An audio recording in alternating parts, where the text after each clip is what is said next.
ఎగువ ప్రాంతంలో కురుస్తున్న వర్షాలతో కృష్ణానదికి వరద మళ్లీ పెరుగుతుంది. ఇప్పటికే గతంలో వచ్చిన వరదతో ఎగువన ఉన్న అన్ని ప్రాజెక్టులు ఫుల్ అయ్యాయి.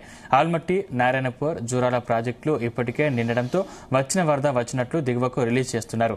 అయితే ఇప్పటికే జూరాల, శ్రీశైలం, సాగర్ ప్రాజెక్టులు పూర్తి స్థాయిలో నిండాయి. ఎగువ నుంచి భారీగా వరద నీరు శ్రీశైలం జలాశయానికి వచ్చి చేరుతుంది. దీంతో మరోసారి శ్రీశైలం గేట్లు ఎత్తి దిగువకు నీటిని విడుదల చేస్తున్నారు అధికారులు.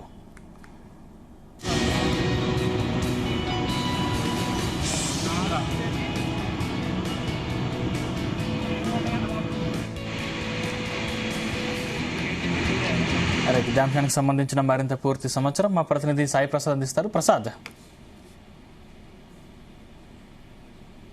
పెరుగుతున్నాయి గత 2 రోజుల నుంచి. ఈ రోజు అయితే 1,04,365 క్యూసెక్ల ఇంట్లో శ్రీశైలం డ్యామ్ కు చేరుకున్నట్లు కూడా మనకు తెలుస్తుంది. ఎందుకంటే చాలా స్పిల్వే నుంచి 41,610 క్యూసెక్లు, అలాగే పవర్ హౌస్ జనరేషన్ ద్వారా 37,830 క్యూసెక్లు, సుంకేశ్వర నుంచి 24,675 క్యూసెక్లు, అలాగే హంద్రీ నుంచి 250 క్యూసెక్లు, మొత్తంగా చూసుకుంటే 1,18,372 క్యూసెక్లు ఇన్స్టెంట్ రియలైజ్డ్ ఇంట్లో ప్రస్తుతం శ్రీశైలం డ్యామ్ ఉంది.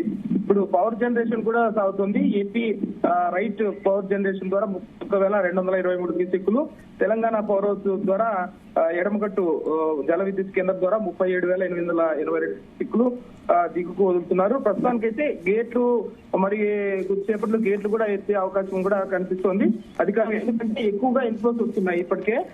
ఇప్పుడు మనం చూసుకుంటే శ్రీశైలం డ్యామ్ కు పూర్తి నీటి సామర్థ్యం 215 టీఎంసీలు అయితే ప్రస్తుతానికైతే 211.9572 టీఎంసీలు ఉంది. మొత్తం డ్యామ్ నిల్వ 885 అడుగులు అయితే నీటి మట్టం ప్రస్తుతానికైతే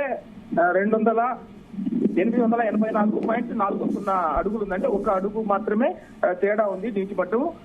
ఇంకొక కొన్ని టీఎంసీలు ఇంకా అంటే 1,00,000 పైగా క్యూసెక్లు ప్రస్తుతానికి శ్రీశైలం డ్యామ్ కు వస్తున్నాయి. కాబట్టి పై నుంచి జూరాల నుంచి అలాగే సుంకేశ్ల, హంద్రీ నుంచి కూడా వరద ప్రవాహం కొనసాగుతుంది. కాబట్టి శ్రీశైలం డ్యామ్ కు భారీగా ఇన్ఫ్లో వస్తుంది. మరి అంటే ఈ రోజు గేట్లు ఎత్తే అవకాశం కూడా కనిపిస్తుంది. గత 2 వారాల కిందటైతే 10 గేట్లు ఎత్తి దిగువకు నాగార్జున సాగర్ కు భారీగా నీటి విడుదల కూడా కొనసాగింది. అయితే నీటి విడుదల కొంచెం తగ్గడంతో వర్షాలు పైన ఎగువ ప్రాంతాల్లో వర్షాలు తగ్గుముఖం పట్టిన నేపథ్యంలో శ్రీశైలానికి గత 2 వారాలుగా ఇన్ఫ్లో తగ్గింది. ఈ నేపథ్యంలోనే గేట్లన్నీ కూడా క్లోజ్ చేసేశారు. అయితే గత 2 రోజుల నుంచి కూడా ఎక్కువగా ఇప్పుడు తుంగభద్ర నుంచి కూడా ఎక్కువగా వస్తుంది. ఎగువ ప్రాంతాల్లో కురుస్తున్న వర్షాల కారణంగా తుంగభద్రలో కూడా ఎక్కువగా నీటి నిల్వ కూడా ఇన్ఫ్లో వస్తున్నాయి. దాంతో తుంగభద్ర నుంచి అలాగే ఇప్పుడు చూడాల, సుకేసు నుంచి కూడా ఇన్ఫ్లోస్ భారీగా వస్తున్నాయి. కాబట్టి ఇప్పుడు గేట్లు కూడా ఎత్తే అవకాశం కనిపిస్తూ వస్తుంది. ప్రస్తుతం అయితే రిలయన్స్ ఇన్ఫ్లోస్ 1,18,372 క్యూసెక్లు ప్రస్తుతం శ్రీశైలం డ్యామ్ కు చేరుకుంటున్నాయి. ప్రసాద్, అంటే ప్రస్తుతం శ్రీశైలంలో ఎన్ని టీఎంసీల నీరుంది? అంటే పూర్తి స్థాయిగా ఎప్పుడు నిండే అవకాశం, ఈ వానలు ఇంకా ఎన్ని రోజులు కురిసే అవకాశం ఉంది? ప్రస్తుతానికి చూసుకుంటే సందీప్, వాతావరణ శాఖ చెప్పిన దాని ప్రకారం మరో 2 నుంచి 4 రోజుల వరకు వర్షాలు కురిసే అవకాశం ఉంది. కాబట్టి ఇంకా ఇన్ఫ్లోస్ కొనసాగే అవకాశం ఉంది ఈ డ్యాములకి.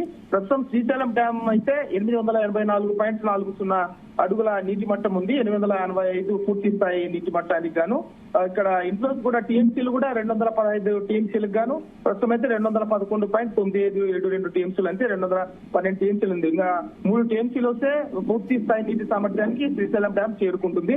కాబట్టి మరో 2 రోజుల్లో ఇంకా ఇన్ఫ్లోస్ పెరిగే అవకాశం కూడా ఉంది. కాబట్టి ఈ రోజు గేట్లు ఎత్తుదామని కూడా అధికారులు సన్నద్ధమవుతున్నారు. ప్రస్తుతం ఆ సమాలోచనలో అధికారులు కూడా మీటింగ్ పెట్టుకొని ప్రస్తుతం చర్చలు కొనసాగిస్తున్నాయి. ఈ రోజు సాయంత్రానికి గేట్లు ఎత్తే అవకాశాలు కూడా కనిపిస్తున్నాయి. Right, thank you Prasad.